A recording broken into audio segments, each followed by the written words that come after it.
Buenas noches, mi nombre es Edwin Meléndez, soy director del Centro de Estudios Puertorriqueños. It's really my pleasure to be here and director of the Center for Puerto Rican Studies and to welcome you all. I have been asked to say a few words before we start with the panel. The first thing I want to say is that you all should have a copy of the events for the semester. This is the second of various events that we're sponsoring this semester, and I think it's a very rich program, and you're welcome to come. One of the highlights of what Centro is doing this semester, this year for that matter, is a campaign that is titled The 100 Puerto Ricans, and our goal is to identify pioneers and other people that should be part of our archives. And we're conducting oral histories, collecting documents and other parts of what should be an enhancement of our collections to be more representative of the Puerto Rican community in the U.S., the contributions they make, and all the historical legacy of the Puerto Rican community. We also have expanded significantly the website, and I invite you all to go check it out. One of the things that is new is that we have added a data center where we have all kind of data as recent as 2011, which is the year that the census has most recently released, and we have a bunch of data that could be helpful to your work, and we invite you to visit that. Carlos Vargas, who I'm going to introduce in a second, is the director of that data center, and he will be happy to direct you to the data briefs that we have there, the data sheets that we have there, and other resources. We also have, I have a flyer here, we'll pass it as I move there, for a free copy of the journal, the Centro journal, that is devoted to the economic well-being of the Puerto Rican workforce in comparison to other Latinos. It's free. All you have to do is fill out the form, and next thing you know, we'll send it back to you in a, I should have copies, but I don't. So, but you can fill this out, and we'll send it to you, and we will add, as a bonus, we will add you to our email and database, and you will receive all the other information, flyers, and what have you. So finally, I have great news for you. Now Centro accept donations online. So you can go there and contribute to, that's the hat, this is the church now, part of what we do. But in particular, we have a fund that is devoted to Hunter students, and we reward those young scholars who want to make contributions to the field of Puerto Rican studies. We reward them for doing research, using our archives or otherwise, and that's the Fran Bonilla Fund, and you can go online and contribute to that. You can also contribute to Centro, you can contribute to anything that you please, but we accept donations. Thank you. Now, what I would like to do is introduce Carlos Vargas-Ramos, who's a research associate at the Center for Puerto Rican Studies, and who is a political scientist, and one of the most recent works that he has put together is a project that ended up in a book that is called Blessing la Politica, the Latino Religious Experience and Political Engagement in the United States. But before I welcome you all, I will also like to thank Samiri Hernandez Hiraldo and Anthony Stevens-Arroyo, who have agreed to come here and talk a little bit about their work. So without further delay, I will let Carlos introduce the panel. Thank you. Thank you very much, Edwin, and thank you all for attending this, what we think is a wonderful activity. This is the, I guess, baptism of our collective effort, Blessing la Politica, the Latino religious experience and political engagement in the United States. At the table, we have my co-editor, Anthony Stevens-Arroyo, who is Professor Emeritus the Department of Puerto Rican Studies, Latino Studies at Brooklyn College, who has been widely published both in English and in Spanish. He has written more than 50 scholarly articles and 10 books. His 1980 book, Prophet Denied Honor, has been called a landmark of Catholic literature, with his spouse, Ana Maria Diaz-Stevens, who's here with us tonight. He authored the award-winning Recognizing the Latino Religious Resurgence. His scholarly publications range from contemporary issues such as contemporary religious movements among Latinos to historical perspective on Baroque Catholicism. He has testified before the U.S. Congress and the United Nations, as well as served on advisory boards, and he has served as the first director for the Center for the Study of Religion in Society and Culture, RISC, which was based at Brooklyn College. And in 2008, Stevens-Arroyo won the Luz Petak Award for Exemplar Church Research for the Center by the Center for Applied Research in the Apostolate at Georgetown University. To my right, we have one of our contributor writers, Samiri Hernandez Hiraldo, who is an independent researcher in Puerto Rican and Latino religion, popular culture, and racial identity. She received her doctoral degree in anthropology from the University of Michigan and is author of the well-received Black Puerto Rican Identity and Religious Experience, which was published by the University of Florida in 2006. She has contributed various articles about Puerto Rican religion to peer-reviewed journals, both in Spanish and in English.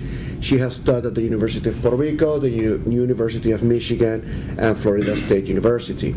Her next research project is about race and gender in Puerto Rico, Puerto Rican popular culture, and the media. The order of the presentations tonight are going to be, my esteemed co-editor, Anthony Stevens-Arroyo. I will then make a short presentation about my contribution to the volume, and it will be followed by Samiri Hernandez Hiraldo's contribution to the edited volume. And after that, we will open it up for hopefully questions and discussion. We would love to engage you, our audience here tonight. So without further ado, Anthony Stevens-Arroyo. Bueno, the first thing to say is it's a very important topic because, as everyone has said in the media and is actually figured out in the book way back to 2004, the Latino vote is now the growing vote and the decisive vote, which in all likelihood is going to tip elections for the foreseeable future in one direction, we know which one that is, rather than the other direction. But when we wrote this book, it wasn't quite so clear.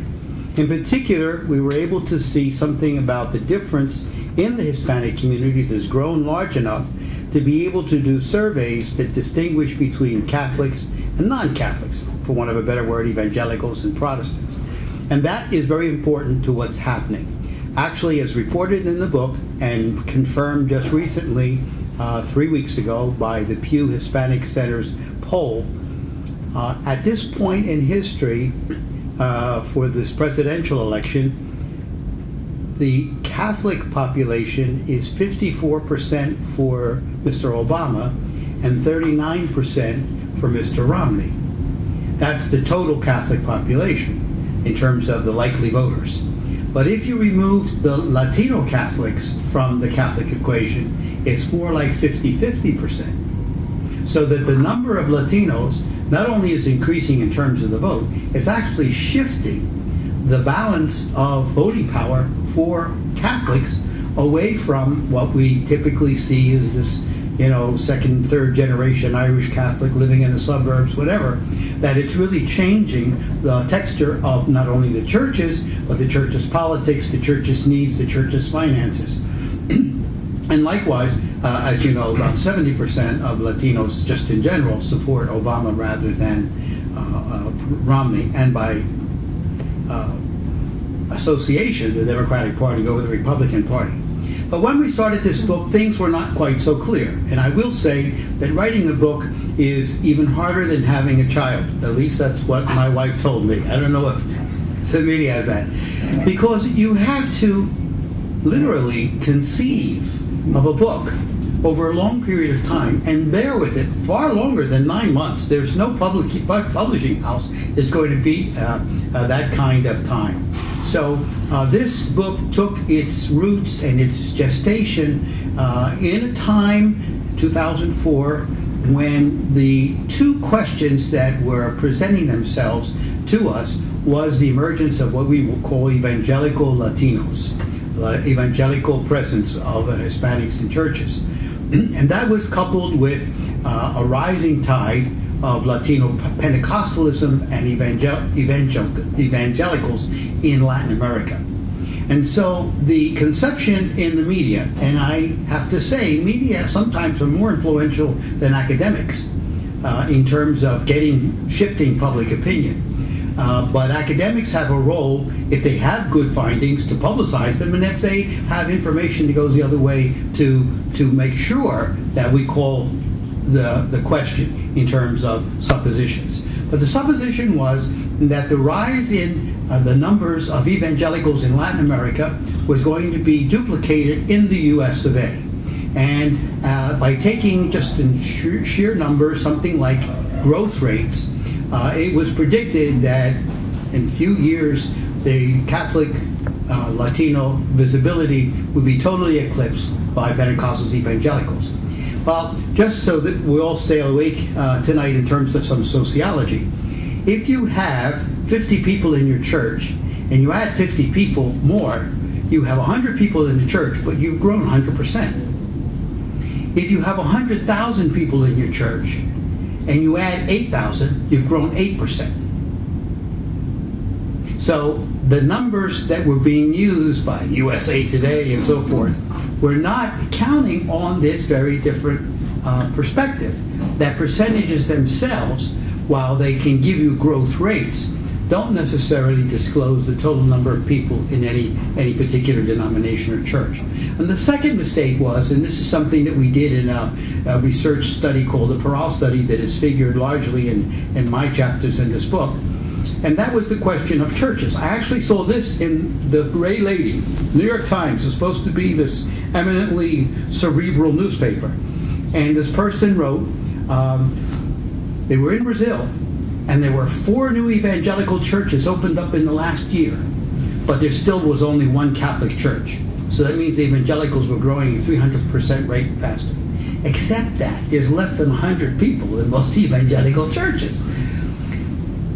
However, this was an important point that I think you can appreciate if you have any sense of how communities operate.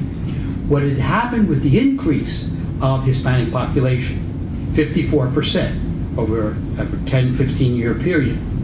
That 54% increase in the total population also, just by riding on the same surf wave, meant a 54% increase in evangelicals. But because they have smaller churches, the 54% increase in numbers actually doubled the numbers of churches. So what we had as a phenomena going into 2004 was a network of Protestant evangelical churches that now had reached critical mass. Before there was one evangelical church, they couldn't have a summer camp. They couldn't have a bus to do this, that, and the other thing. They couldn't have a theology school or numbers of ministers.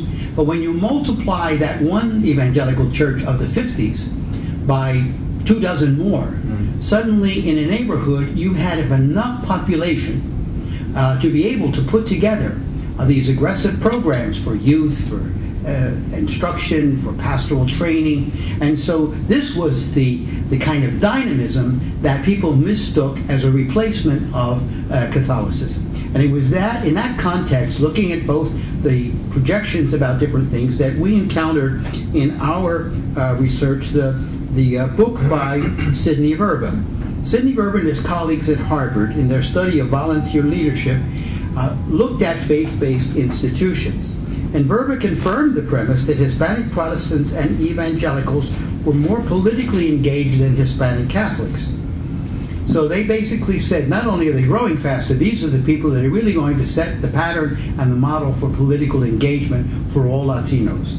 Partly because of the high reputation of Dr. Verba, and partly because of the importance of this finding to community organizing, several research projects have focused on these same trends. And the Parral study, which I directed, employed the same wording for the questionnaires in order to test the validity of Verba's finding of a political superiority for Latino evangelicals. But along with the other people who were at a conference that we had in 2004, Carlos was on that panel, and so was Samiri, we couldn't verify the findings of Verba. He basically had said that when asked how they would get involved in politics, evangelicals were more inclined to say they would be more active and more involved, and Catholics had said no. And the theory was that Catholics were reluctant to get involved, were reluctant to be engaged in directing meetings, in having decisions made by a democratic vote. They had not acquired what are called the skills of leadership. And the reasoning was that evangelicals and Protestants were able to do this better than Catholics. And the reason Mr. Verba, or Dr. Verba, suggested was, he said, oh, now we have the really important people. Hooray! He suggested that the reason for this difference was that women were not ordained in the Catholic Church, and therefore that was the reason the Catholic Church was deficient. Well, we wanted to take a look, not so much at those premises, which in some ways we shared preoccupations about it, but we tended to look at how or what we could find to verify this rather important judgment that was reflected in much of the media and the kind of in-house thinking about the direction of religion among Latinos. And so the notion of political mobilization developed in our conversations.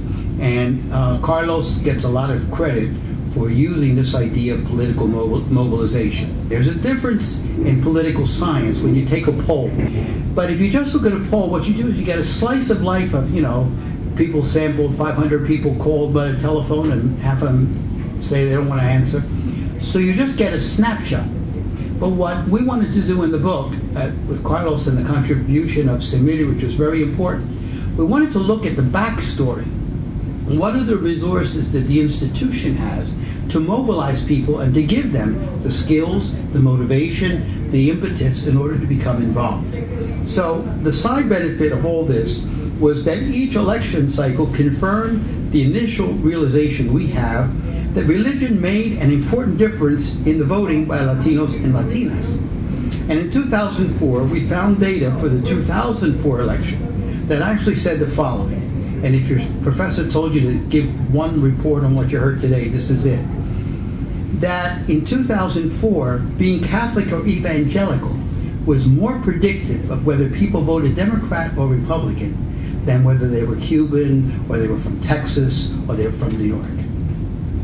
I'll say that again. The presumption was if they're from Florida, they're Cuban, they're Republican. If they're Puerto Ricans in New York, they're all Democrats. And if you look at the people in California, they're going to be Democrats, Mexican Americans, and then they call themselves Chicano. And in Texas, they're going to be another way. What was predictive was not that region, not that ethnicity. It was, if you're Catholic, you're voting Democrat. If you're Republican, you're voting for if you're Protestant evangelical, you're voting for the Republican. And so, at the heart of the matter was that the Catholic inclination made social justice issues about dealing with hunger, dealing with poverty, dealing with health care, were more important to Catholics, Latino Catholics, not all Catholics, Latino Catholics, when they voted in 2004, and we see it again in 2006, 2008, probably we'll see it in 2012. Those issues were more important than stem cell research, abortion, same-sex marriage. But in 2004, for the evangelicals, Hispanic evangelicals, they were more focused on what we will call those religious, those sex issues. Okay, so that was the distinction. And the biggest factor that changed it in our research, because we wanted to publish the book before 2008 election. Well, we weren't able to do that. But in a way, it was a blessing. That's why it's called Blessing La Politica, right? It was a blessing because we were able to get more facts to corroborate what the political mobilization had showed. And in the research, we discovered that the biggest political factor was immigration. Because in 2006, the Republicans tried to push through a very restrictive immigration law. It was called the Sensenbrenner bill. It actually passed the House of Representatives. And it would have been very, very, they actually in it said that if a clergy person or religious person filled out a form for somebody that was an undocumented alien, then the person who filled out the form, the priest, the nun, the religious worker, would be thrown in jail for conspiracy and to break the law and so forth and so on. So what we discovered was that as 2006 came around, the evangelicals and the Protestants went back to voting for Democrats on the very important issue of immigration. Now, the issue of the sexual matters of abortion were still present, but they weren't determinative. And so we see, if you look at this trajectory now, going back to 2004, in 2004, Mr. Bush actually got something like, 40% of the Latino vote. And he did that because he created something called faith-based initiatives, in which he was very generous in giving funding money to evangelicals as being able to bring to their communities different kinds of services. I actually have an interview from the New York Times, and a nice guy, I won't say his name unless you beg me to, wrote this to the New York Times. This is an evangelical minister.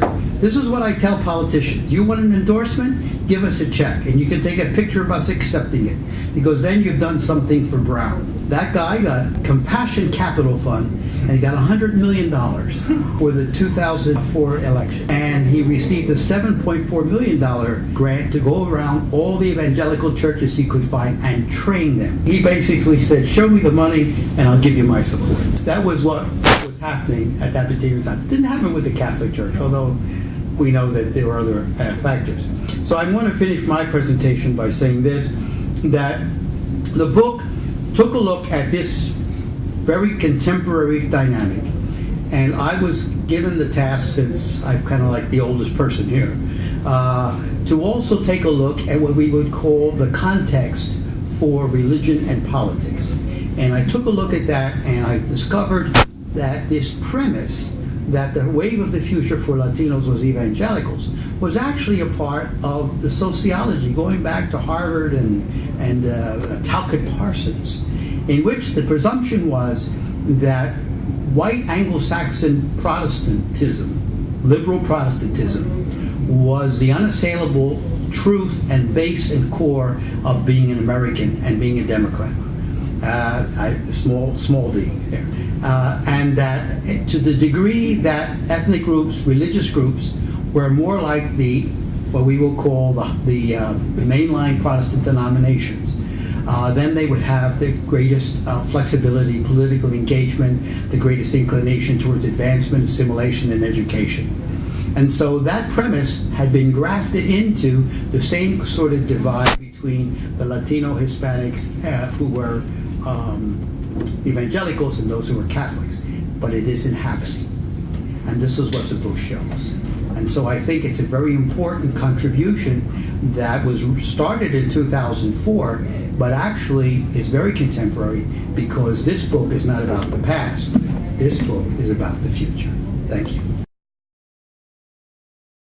As Anthony Stevens-Arroyo has just mentioned, he's given us the broad understanding of what propelled us to organize this book and this effort.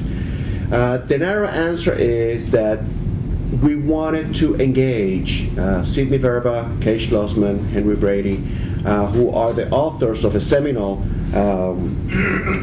Voice and Equality, Civic Participation, Civic Volunteerism in America, a seminal work on political science in the United States. And what was novel about that argument is that they were trying to explain why some people participate more in politics, why some people participate less in politics. And when trying to explain the lower levels of engagement by Hispanics, by Latinos, they looked at how a comparable group of people in terms of socioeconomic status, African Americans, perform. What they noticed is that African Americans, if you control many of the socioeconomic backgrounds, education, income, occupational status, if you held those factors constant, their level of participation was similar, if not greater than, non-Hispanic whites of the same socioeconomic status. And they were trying to understand how that was, what was happening there. And they began to look at the way in which people acquire skills that are fungible, skills that you can apply to political activity. And they looked at the fact that African Americans, in relation to Hispanics, had greater level of what they call organizational and communication skills. Skills that are useful.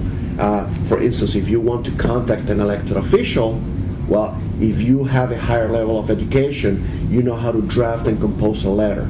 You know how to, when you seek perhaps a visit with an elected official, you know how to organize the meeting and to establish points that you want to get across to that elected official. If you want to participate or if you want to organize a protest or write a petition, you know how to draft it so that it is sensible and that it will accomplish what you seek out, what you set out to accomplish, right? So these skills, Verba and his colleagues argue, are acquired not only through education and perhaps the occupation that you have, they are also acquired in the voluntary associations you belong to. Whether you belong to the PTA, whether you belong to the Boy Scouts, whether you belong to a chess club, whether you belong to a gardening club, right? You are able, those people who are affiliated to these voluntary associations, the Kiwanis, the Lions, etc., they are able to acquire or develop these organizational and communication skills that can then be transferred to the political realm, right? So they notice how religious affiliations, how belonging to certain churches also contributed to the acquisition and development of communication and organizational skills and other skills that are useful for political participation. And they notice how African Americans who are of similar socioeconomic status as Hispanics had greater assets, had greater capital assets in order to transfer them to the political realm. And they attributed the difference to the fact that, by and large, African Americans are Protestants and Hispanics are Catholics. Right? So they reduced, to some extent, the lower level of political participation among Latinos to the fact that Latinos were Catholics. Right? This is not the first time that this argument has been made, that Latinos are less engaged in the political system because they are Catholic. Right? That has been a culturalist argument that goes back to, I don't know, 150 years perhaps, if not longer. Yeah. It certainly goes back to the Southern Party. Right. It was levied against the Popist Irish. It was levied against many of the Italians who came at the turn of the 20th century. That the culture that imbues the Catholic faith prevents Catholics from achieving the same level of civic involvement and civic commitment to political participation in the United States. That is not the argument that Verba, Schlossman, and Brady made in their book. They're much more sophisticated, and I think it's very insightful. I think it's very useful. They look at these institutional mechanisms that enable people to become engaged in political activity. And I think that that is a very useful argument, very useful to look at. However, I think they had it wrong. They had it wrong because they presumed that because the Catholic faithful, because they belong to a hierarchical organization, they are just simply passive consumers of a faith. In contrast to people who belong to different Protestant denominations, which may be more quote-unquote grassroots, storefront churches, or maybe more involved in selecting the pastor, selecting the communion, the confession they like to belong to, where the feligreses, where the congregants themselves take charge, either through committees or what have you. They did not see that something like that could be replicated in the Catholic Church, given its very rigid hierarchy, right? So, we had a statement, we have a hypothesis. Hispanics are less engaged in political activity, which is a fact. Latinos engage in political activity at lower levels than many other people in the United States, the population as a whole, non-Hispanic whites certainly, and oftentimes non-Hispanic blacks as well, right? But not for all political activities. Certainly for voting, certainly for contacting elected officials, not so much when it comes to participating in political meetings or demonstrations and rallies or what have you, but certainly in the two big ones, voting and contacting elected officials. By far, low levels of political engagement.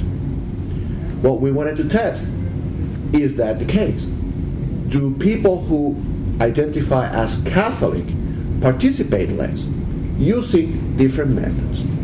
The method that Verba and his colleagues used was a very successful, really the gold standard for survey analysis. Over 12,000 people for the first wave, about 3,000 for the second wave.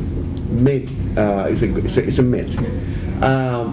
And they found, sure, that Latinos engage political activity at lower levels, and that is because they're Catholic. Well, if this is a theory, if these are hypotheses, they can be tested and replicated in other settings.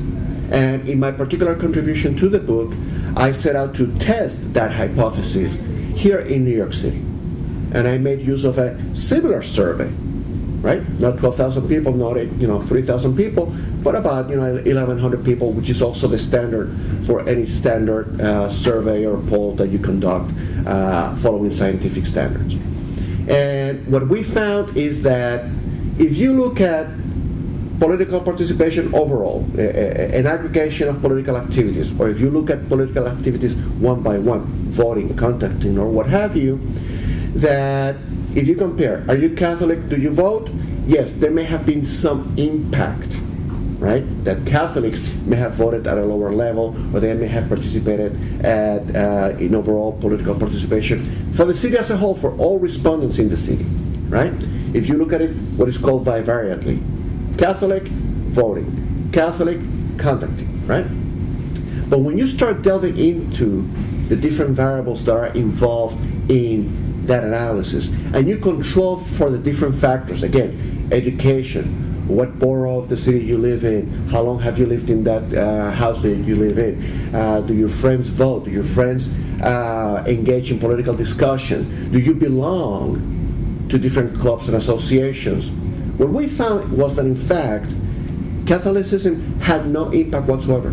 Once you control for other social factors that may be associated with being Catholic in New York City, Catholicism per se, having that faith, did not have any impact whatsoever for the city as a whole, and for Latinos in particular. Right?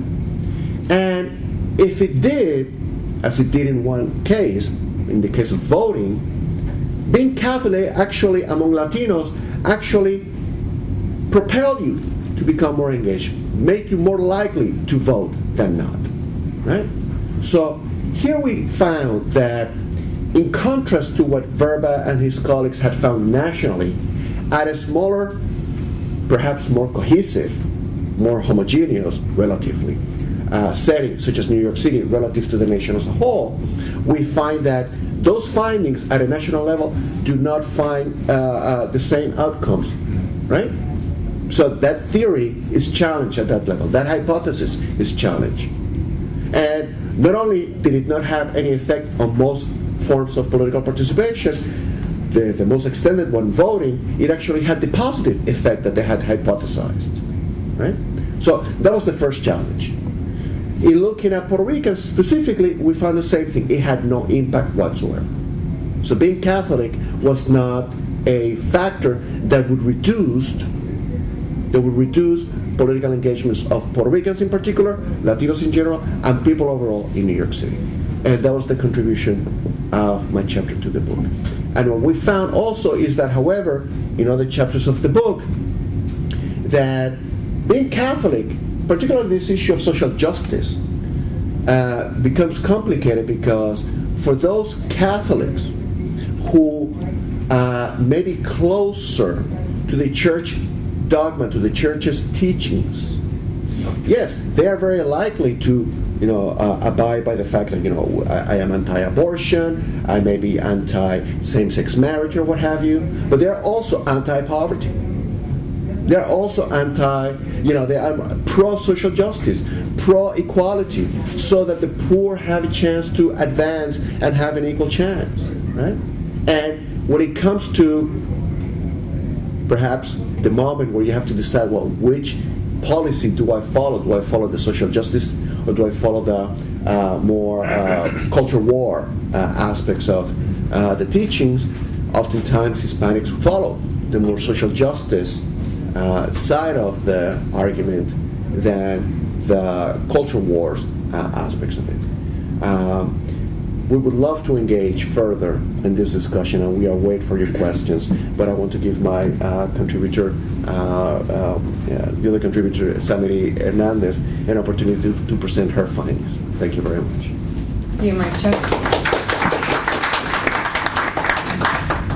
My chapter in the book is really about the political engagement itself, and there is an expression for metaphor that best describes the Loizans' political involvement in Connecticut.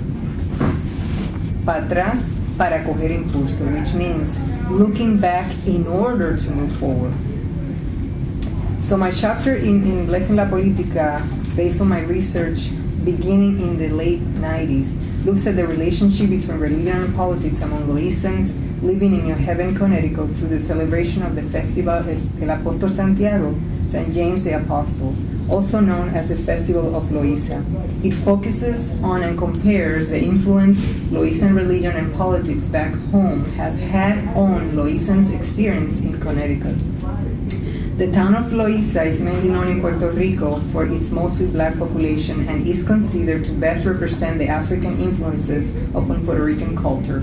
The Festival of Santiago, in particular, is widely considered to reflect the traditional idea of Puerto Rico as a cultural mix of the Indian, Spanish, and African elements, and to simultaneously epitomize Afro-Puerto Rican culture. Right at the beginning of my fieldwork in Loíza, I learned about good numbers of Loizans who have migrated to and from the United States, and some of them knew about the celebration of the festival in Connecticut. Some of these Loizans, including local artists and politicians, had participated in the festival. Intrigued by what was going on in Connecticut, I contacted some of the festival organizers and participants and became aware of a good number of Loizans living in New Haven, about 1,500 at the time. And I also became aware of their involvement in the festival since inception in the 70s. As we'll probably know, the Festival of Santiago is not unique to Puerto Rico. In fact, Max Harris studied the festival adaptation in Mexico after it has transferred from Spain. The Iberian Moors Santiago battles with became Mexican Aztecs. In Loíza, people generally identify with Santiago.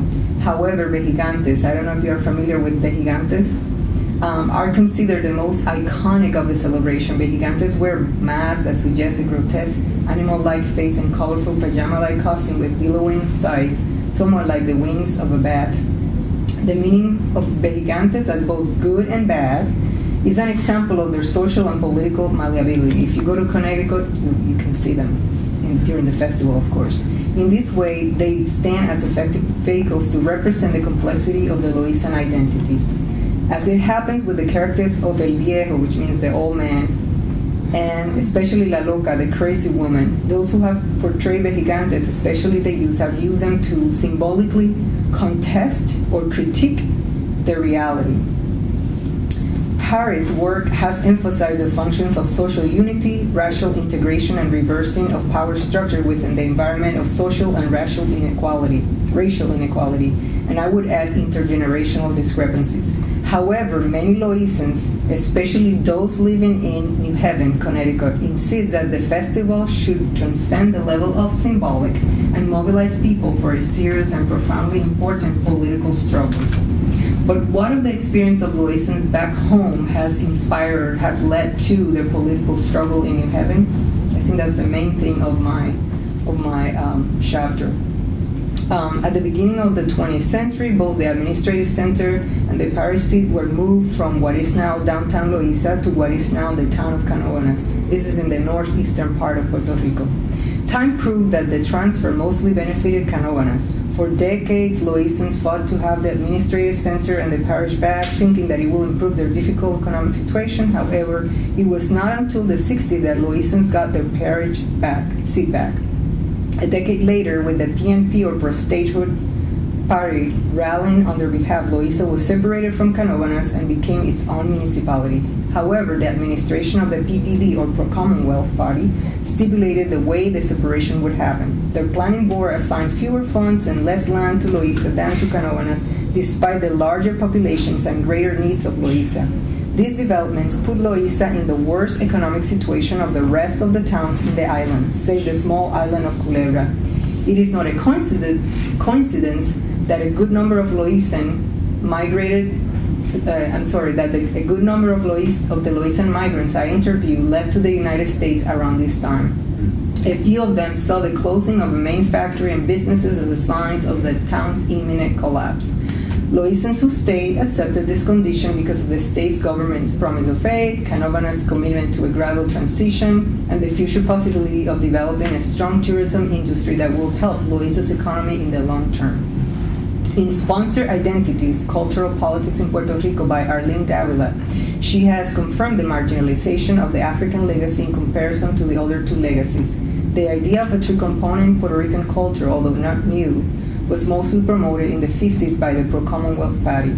Elsewhere, I discuss in detail how the marginalization of the African heritage has expressed itself in three ways: omission, representation of the African heritage almost strictly in connection with the other two legacies, and valuing Loíza almost exclusively for its folklore. A big complaint in Loíza is that it is easier to get money to celebrate folklore than to help resolve specific town problems. Another complaint is the fact that many Puerto Ricans ignore or deny Loízan's Taino ancestry, the fact that Loíza was a Taino Indian settlement when the Spaniards arrived to Puerto Rico and that they actually carried Taino blood. No wonder one of the most eagerly awaited comparsas as a contingent in the parade to a good number of Loízans is the flank representing the Taino Indians, comprised mostly of costume children. The competitive relationship between Canóvanas and Loíza has been fueled by the association of Canóvanas almost exclusively with the Taino heritage, and Loíza with the African or Black heritage. Loízans, however, has experienced more complex forms of racism and discrimination at the individual level than this presentation allows. This form, which I have discussed elsewhere, articulates the elements of folk religion, physical features, especially skin color, work ethic, and general mentality. Somewhat unexpected was to see discrimination among Loízans themselves. For example, people in Las Cuevas, a neighborhood in the same urban area where the administrative center is now located, described for me the people of Medianía Alta, the barrio where the image of Santiago first appeared in 1832, as backward and superstitious, as clinging to a traditional mentality, and therefore as being someone responsible for the slow development of the town. They also described the people of Medianía Alta as being very black or blacker. They also made fun of their speech style and referred to the barrio as another world. The people of Medianía Alta, a good number of them now living in New Haven, fought to have their own parish in honor of Santiago during the 40s and 50s. The same time, the people downtown were also fighting to have their parish seat back and to restore the church building in honor of St. Patrick, the official patron of the town since 1645.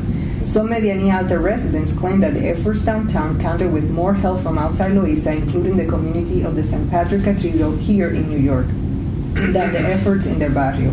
As a result, the downtown parish building was ready to be utilized in the 60s, while the official foundation of the parish of Santiago in Medianía Alta did not happen until 2 decades later.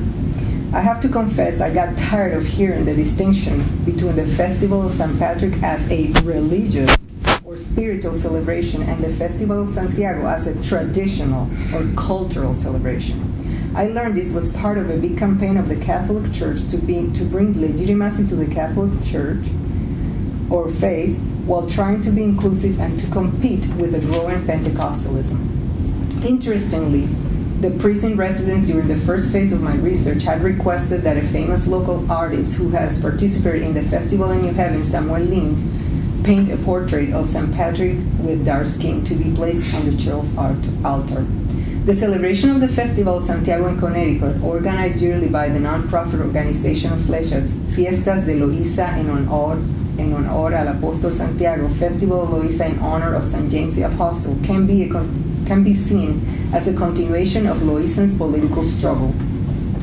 Flechas was officially founded as a non-for-profit organization in 1977.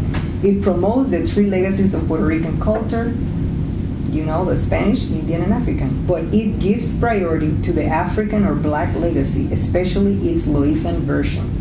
Flechas focuses on the celebration of the Festival of Santiago and the documentation, preservation, and promotion of the African element through history and the arts, and by using classes, workshops, exhibition, and performances in schools and for the general public.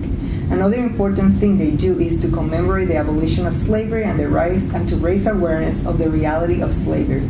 According to Loízans, given the abolition of slavery, the significance it deserved has been greatly needed among Loízans. The festival in New Haven is considered by the media and by the state official as the #1 festival in Connecticut. It is generally better organized and attended by people from different cultural and ethnic backgrounds than the Puerto Rican parade.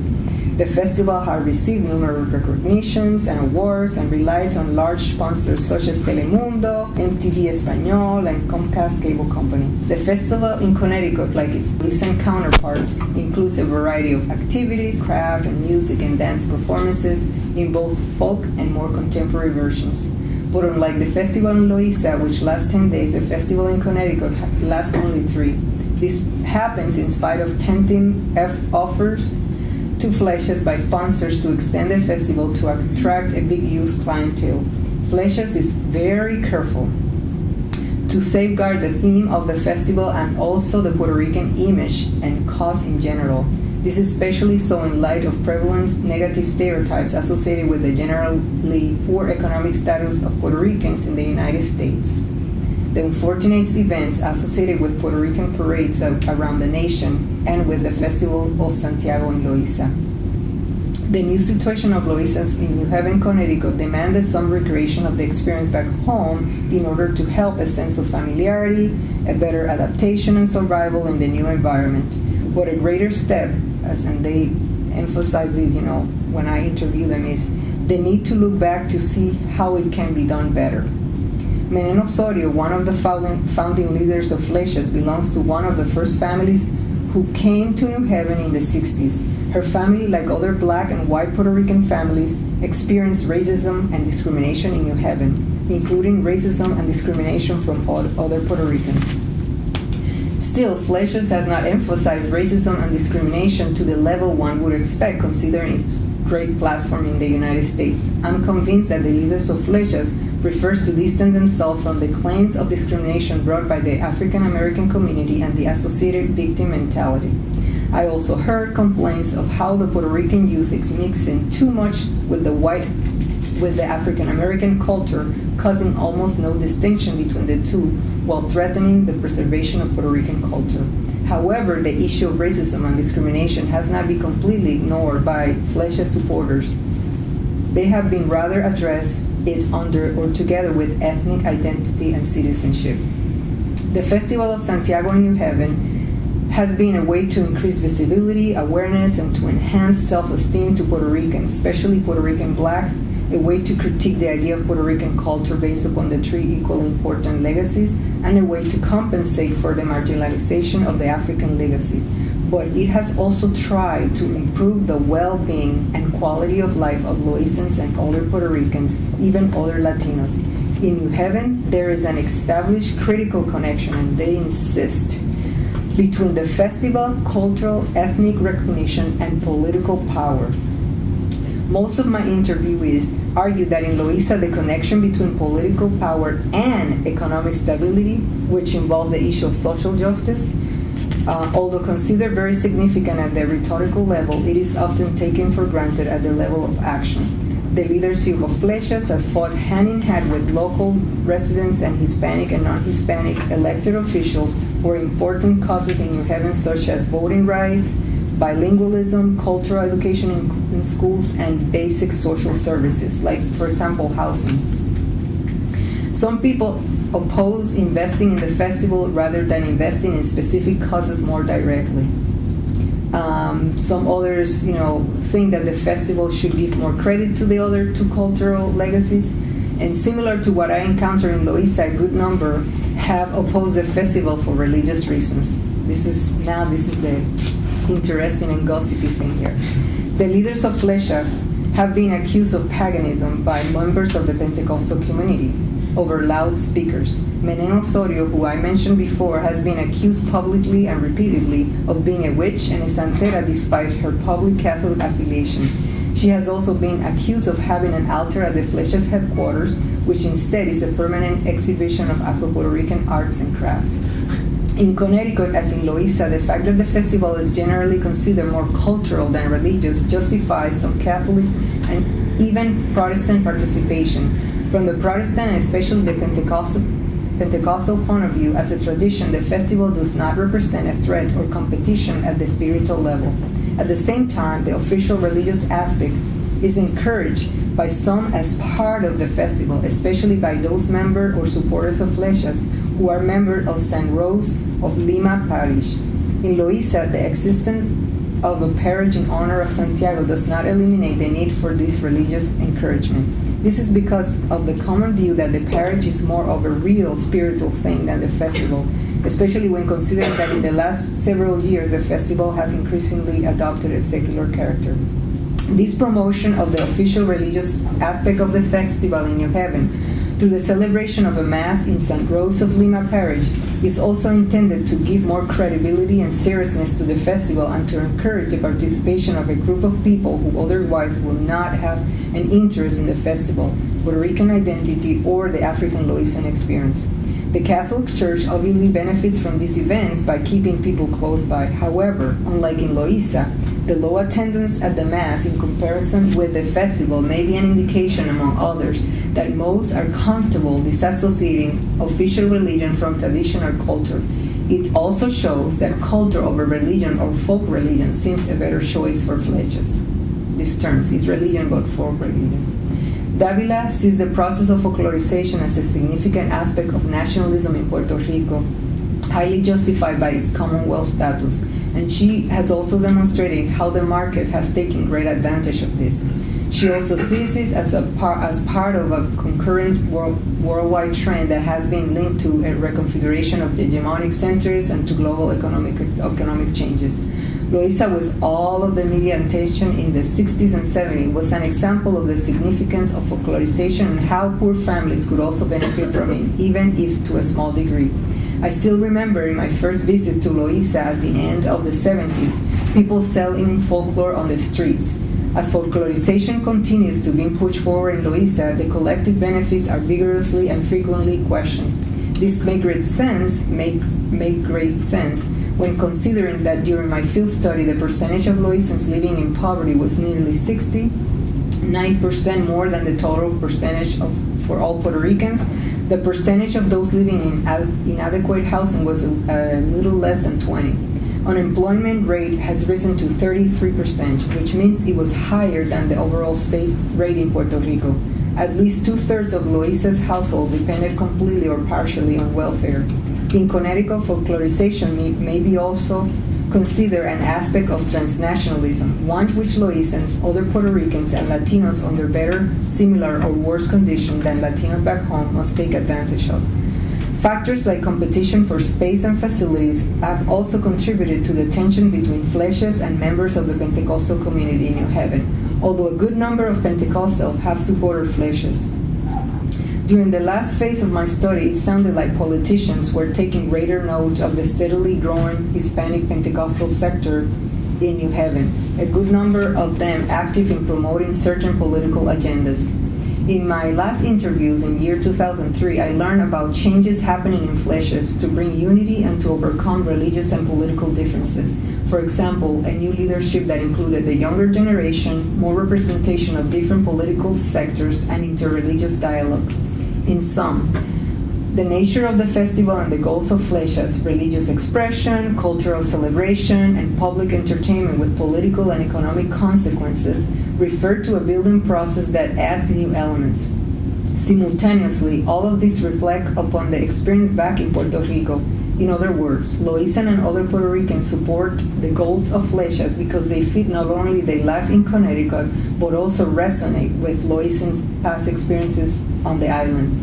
It will be interesting to see where Fleches' recent changes have led to, what other changes, if any, have occurred, how the relationship between Fleches, Catholic, and Protestant have developed, and how the political involvement of this group compare.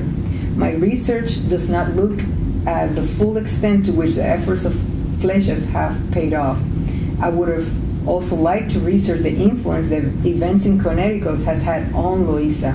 I believe that answering these questions can shed more light into the relationship between religion and politics, the evolution of their meaning, and this is critical, what politics really mean. When we say political engagement, what that really means.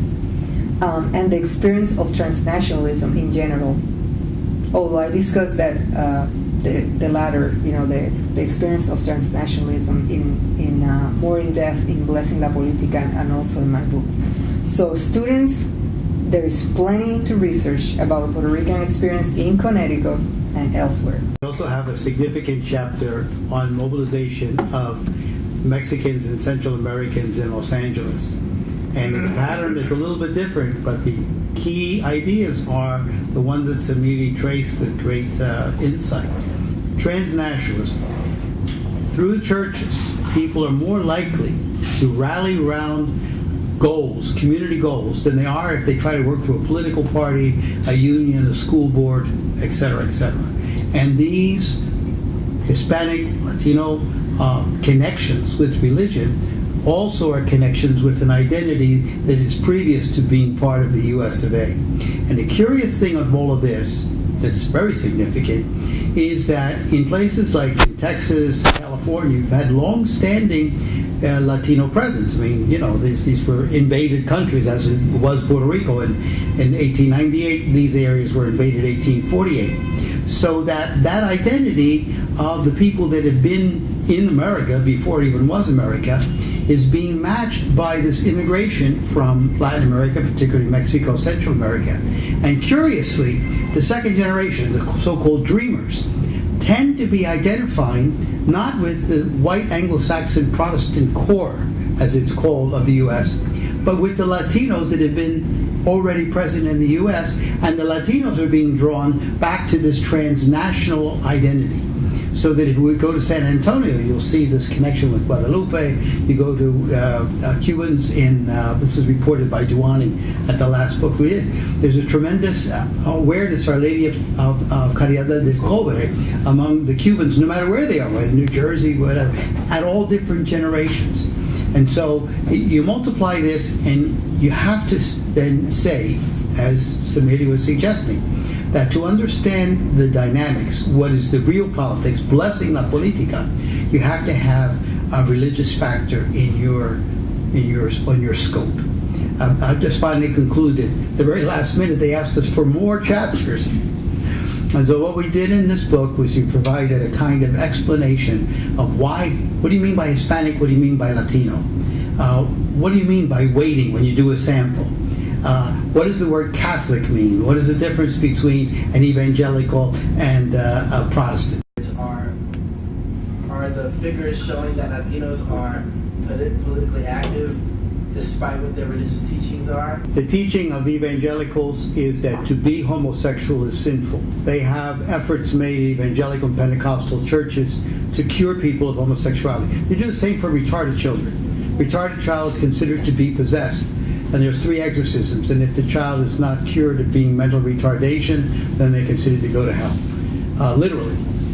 The Catholic position, which is the majority of Latinos, is more nuanced.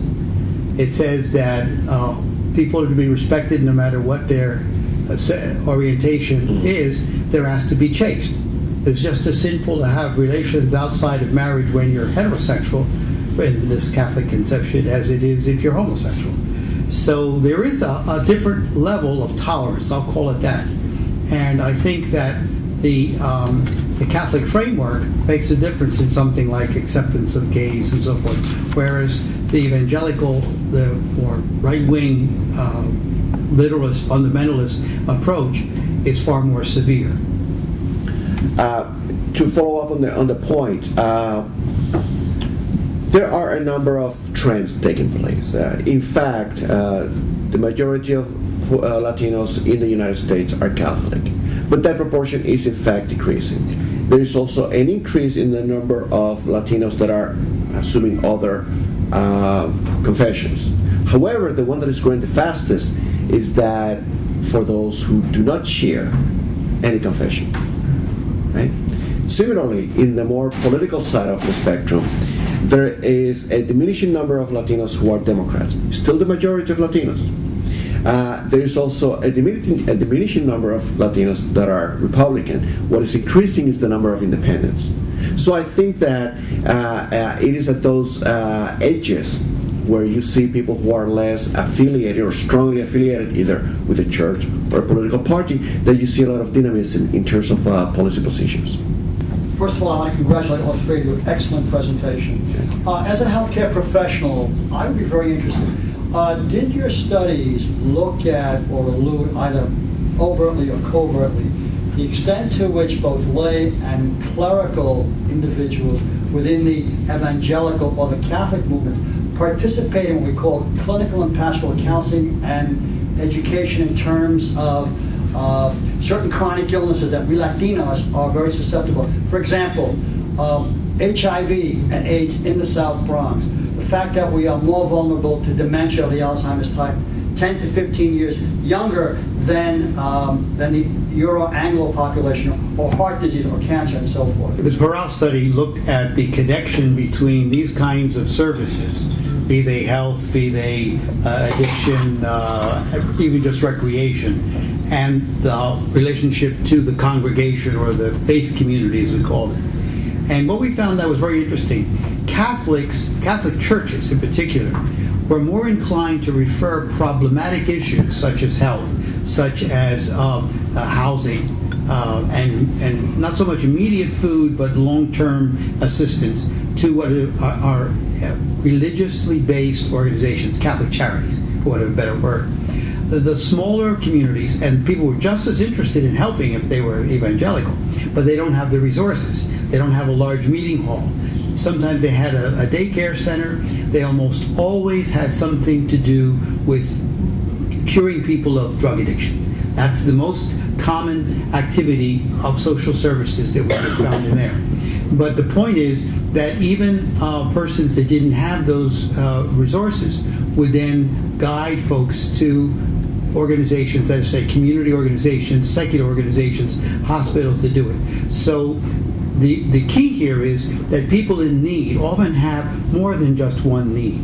We just had a conference up in Stroudsburg on this. That is to say, if a person is in bankruptcy or there's a domestic violence, look for questions of drugs, look for questions of economic stress. It's a whole cluster of very real problems. And the clinical approach oftentimes is to send one person to solve this problem here and this problem there, not looking at all of them together. And so, and I think you, as mental health, you appreciate what I'm saying, how all these different pressures and forces. So, in general, religious communities are most inclined to kind of look at people and filter them out, to segregate them as to those holistic problems. And even after people receive the material benefits of counseling or aid or whatever, oftentimes the church community also supplies those human relations that allow people to overcome addiction, to nurture the loss of child, to recognize the need for separation or divorce, etc. So religious, that's the great strength of these faith-based communities. A lot of the social services that Catholic churches, parishes provide tend to be centralized at more professional settings, such as Catholic charities or akin institutions within the church or church affiliated. But there are ministries developing, at least I don't have the statistics, but in Puerto Rico that, of ministers who are dealing with health issues, and they're invited to different churches to talk about these issues. And, there are other issues too, like pornography. There is a friend of mine who is like, it's so popular and is invited by Catholic churches and Protestant churches in the United States to talk about these issues. And the interesting thing here is that there is less use of the term sin as opposed to a problem that you have to, present to God to help you with it. And we are here, ministers, to help you. And it's like you have professionals, people who have been trained as professional counselors who are also ministers. Latinos, Christians are not so much involved in politics than other Christians and I was thinking if there was a relation between the role of the priest. I think the Latinos were the only immigrants who didn't bring their priests with them. The Irish came with their priests, the Germans came with their priests, the Hungarians, the Poles came with their priests, and it was really a very central figure in the community. They were the ones who were able to organize the community and to struggle. But that role of the priest among the Latinos who immigrated wasn't there, and I wonder if that had something to do. Because the Catholic Church is like, for Latinos are more assistants, but not as, there's no tradition like in the Irish Church of social doctrine. I don't know. Well, let me answer that by saying that the lady sitting 2 steps behind you, Ana Maria Diaz-Stevens, dealt with that in her award-winning book, Oxcart Catholicism on Fifth Avenue. Everything you said is absolutely true. But in 1962, the Catholic Church underwent what was called the Second Vatican Council. And Ana Maria's book pointed out that by reason of not speaking the language and not having priests, they were native Puerto Ricans. What had developed in many of the parishes here in the city of New York was that lay people who had been doing the catechetical work in the hill country of Puerto Rico translated that to the projects in Harlem, and so on down the line. So what happens in the Catholic Church at the end of the Second Vatican Council is the creation of what are called lay ministries. And precisely because of what Samiri described as folk religion, these people had those leadership skills. They knew how to collect money, they knew how to open a bank account, they knew how to write minutes for a meeting. And so they became a great reservoir of leadership that actually was better developed than the leadership in the Irish, the Italians, and so forth. So you're absolutely right in your approach to that, but I think what our research showed that the Verba people underestimated the potential for leadership. Let me give you one more example just to bring the point home. When we developed our Parral study, we were going to ask people who's the head of the community, the faith community. And we couldn't use the word who's the pastor, because some groups don't use the word pastor. They say the minister, the preacher, or someone. And then in the Catholic Church, we couldn't say the priest. The priest was not necessarily the head of the Latino community. So we just called it the head of the Latino faith community. And we asked people, what is the gender? We asked 1,000 Catholic parishes, what is the gender of the head of the Latino community? Faith-based community. 52% were women. I'll say that again. The pastor of the parish was the Catholic priest, celibate, blah, blah, blah, male. But when was asked, well, who's the head of the Latino faith community that meets in this church? He says, well, Sister so-and-so, or, Milagros, or whatever. So the only group that had more women were the United Church of the Presbyterians. I'm sorry, the Presbyterians. They had an equal number of them. We also found an interesting way that this notion of hierarchy that was brought up by the other questioner, in some instances, the Protestant ministry, evangelical, will have such great control over his people as to be kind of blow your mind. I mean, some of these pastors, people would fill out and say, I don't know what to say, I have to ask my pastor what I'm allowed to write. Some of the pastors take the people when they get their paycheck and take them down to cash the check, and they say, give me the 10% off the top. So there is a kind of domineering aspect even when you have, the other leadership. So that's what I think the survey does. It shows the nuances, the grays, that a lot of these conceptions, when you get to the ground, don't really obtain. I'm thinking, and when we're thinking nationally about the various numbers that we've had and so forth, what we think the impact might be as increasing numbers of Latinos are actually going to states in the Bible Belt, and I think, I don't know this statistically, but I think in many cases also maybe converting from Catholicism to various evangelical Pentecostal churches once they get there. And I'm not really sure. It's a question, maybe something to ponder. I wonder how you see that might play out in the future, as you say the book is The about. Burrell study also looked at that question, went to a small town in Indiana, and that exactly was the case, that the first religious church for Hispanics speaking Spanish at the ministry was a Protestant church, Pentecostal. 5 years later, because of the large number of people who were going into that church, the Catholic Church assigned a deacon and a priest who were Spanish speaking. And half of the United Church community went to the Catholic Church. There's also a very curious incident in Missouri. My wife is giving me signs to talk about. Do you want to talk about it? No, I just wanted to say that what impact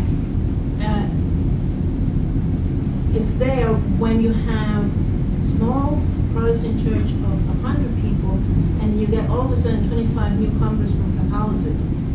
What happens to that particular congregation? Yes. You don't leave your beliefs, you don't leave behind, a whole bring lot of yourself. traditions and prayers and spirituality on the other side of the door. So that doesn't, I think, for those of the students that are here, that's a wonderful thesis right there. That is also creating opportunities for more self-administration. Yeah, like you said about the laity that were more Right.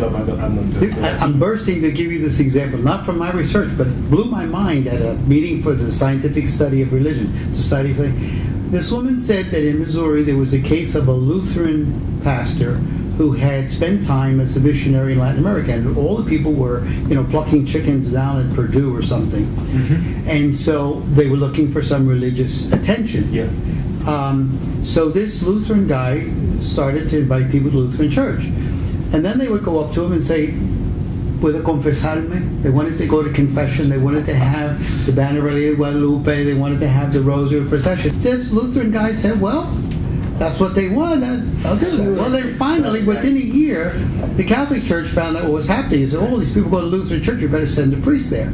In the meantime, the Lutheran synod decided that it was unfair of Lutherans to have confessions.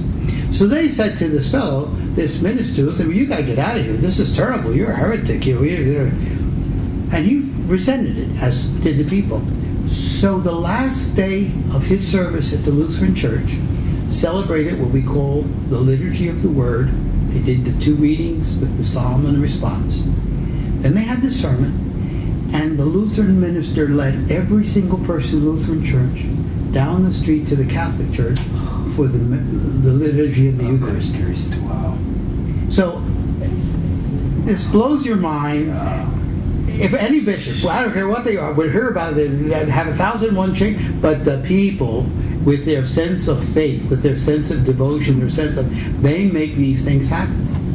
I used to be a professor at Union Theological Seminary, and we had a summer program that we had at different institutions, different Notre Dame, Georgetown, and so we used to bring together students from different places during the summer. And in one of the summers that I taught, there was a particular young woman from Puerto Rico. She is American Baptist, and I was giving a lecture on the Universidad Popular on Puerto.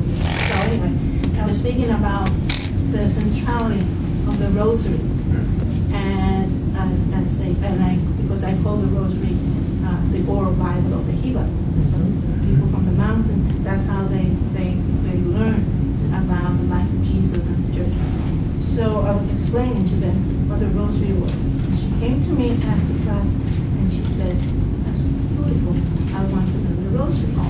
So in 5 minutes, I explained to her more or less, So she goes back to Puerto Rico. She's working with women in Puerto Rico. but she's also very close to some of the sisters as Catholic and some of that. Anyway, she ends up that now she's teaching Catholic women how to say the rosary. Wow. But she's still a Methodist Baptist.